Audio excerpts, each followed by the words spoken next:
বাংলাদেশে গণঅভ্যুত্থান পরবর্তী ভারতীয় মিডিয়া যেভাবে মিথ্যা তথ্য ছড়াচ্ছে, বিশেষ করে ময়ূক রঞ্জন বাবুরা বাংলাদেশের গণঅভ্যুত্থানকে যেভাবে তাদের মতো করে একটা কল্পিত রূপে আখ্যায়িত করার চেষ্টা করছে, একটা কল্পনায়, একটা মিথ্যার আবরণে ঢেকে যেভাবে এই গণঅভ্যুত্থানকে তারা ভুলভাবে প্রতিষ্ঠিত করতে চাচ্ছে বিশ্ব দরবারে, বিশেষ করে গণঅভ্যুত্থান পরবর্তী তারা এটাকে আমেরিকার যোগসাজশে এখানে গণঅভ্যুত্থান সংঘটিত হয়েছে। আর ডক্টর মোহাম্মদ ইউনূস সেখানে পরিকল্পনা প্ল্যান করে এই কাজটি করেছে। American deep state Sheikh Hasina সরকারকে উৎখাত করতে, শেখ হাসিনা সরকারকে সরাতে বা উৎখাত করতে আমেরিকার ডিপ স্টেটের ভূমিকা এখানে মুখ্য। এই কথাটা আমরা ভারতীয় মিডিয়ার কাছ থেকে কন্টিনিউয়াসলি কিন্তু শুনে আসছি এবং ময়ূক রঞ্জন বাবু এখানে কিন্তু মুখ্য রোল প্লে করছে। সম্প্রতি ভারতের প্রধানমন্ত্রী নরেন্দ্র মোদী উনি আমেরিকায় গিয়েছেন এবং ভারতের সঙ্গে আমেরিকার যে বাইল্যাটারাল একটা আলোচনা, সেই আলোচনায় কিন্তু এক সাংবাদিক এই প্রশ্নটাই ছুড়ে দিয়েছেন ডোনাল্ড ট্রাম্পের দিকে। ডোনাল্ড ট্রাম্প কিন্তু এখানে পরিষ্কার জানিয়ে দিয়েছে যে বাংলাদেশের গণঅভ্যুত্থানের ক্ষেত্রে ডিপ স্টেটের কোনো ভূমিকা নেই। অর্থাৎ যে সাংবাদিক প্রশ্ন করেছে তাদের কাছে এটা স্পষ্ট মনে হয়েছে যে আমেরিকার ডিপ স্টেটের ভূমিকা এখানে আছে।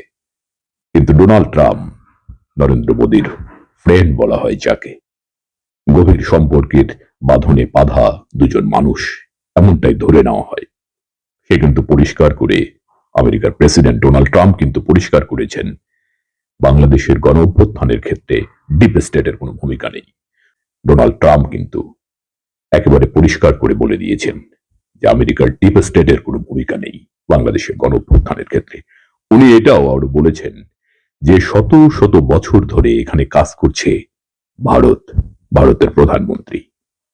তাহলে ভারত এই বিষয়টা, অর্থাৎ ভারতকে এখানে উনি যুক্ত করেছেন, এ বিষয়ে ভারতেরই আসলে ভালো জানার কথা। ভারত এটা নিয়ে কাজ করে, আর ডোনাল্ড ট্রাম্প এটা জেনেছেন পড়াশোনার মাধ্যমে। এই অংশটা নিয়ে ভারত কাজ করে। তারপর প্রশ্নটা উনি ভারতের প্রধানমন্ত্রীর দিকে ছুঁড়ে দিয়েছেন সাংবাদিকের করা প্রশ্নটার ঠিক জবাব দেওয়ার জন্য। অনেকেই ভাবছেন এই যে উনি বললেন যে leave to Indian prime minister, অনেকে বললেন যে বাংলাদেশের দায়িত্ব উনি ইন্ডিয়ার কাঁধে দিয়ে দিলেন। কিন্তু আমার সাধারণ এই মানুষটার সাধারণ সেন্সে আমার মনে হয়েছে জবাবটা আসলে নরেন্দ্র মোদীকে দেওয়ার কথা উনি বলেছেন।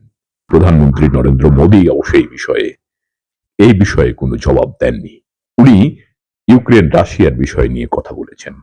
যখন ডোনাল্ড ট্রাম্প তার উপর বিষয়টা ছেড়ে দিলেন, তখন উনি কথা বললেন ইউক্রেন রাশিয়ার বিষয়ে এবং ইউক্রেন রাশিয়ার ক্ষেত্রে শান্তি স্থাপনের ক্ষেত্রে ভারত আসলে চায় সেখানে শান্তি প্রতিষ্ঠিত হোক। উনি এই কথাটা বললেন। ফলে এই যে দীর্ঘদিন ধরে ভারতীয় মিডিয়া, আমরা প্রথম থেকেই আমরা আসলে এটা জানতাম যে তাদের যে মিথ্যা তথ্য ছড়ানো, তারা মিথ্যাকেই সত্য হিসাবে প্রতিষ্ঠিত করতে চায় এবং বারবার এই মিথ্যাকে উচ্চারণ করে তারা এটাকে সত্য হিসাবে এস্টাবলিশ করতে চায়।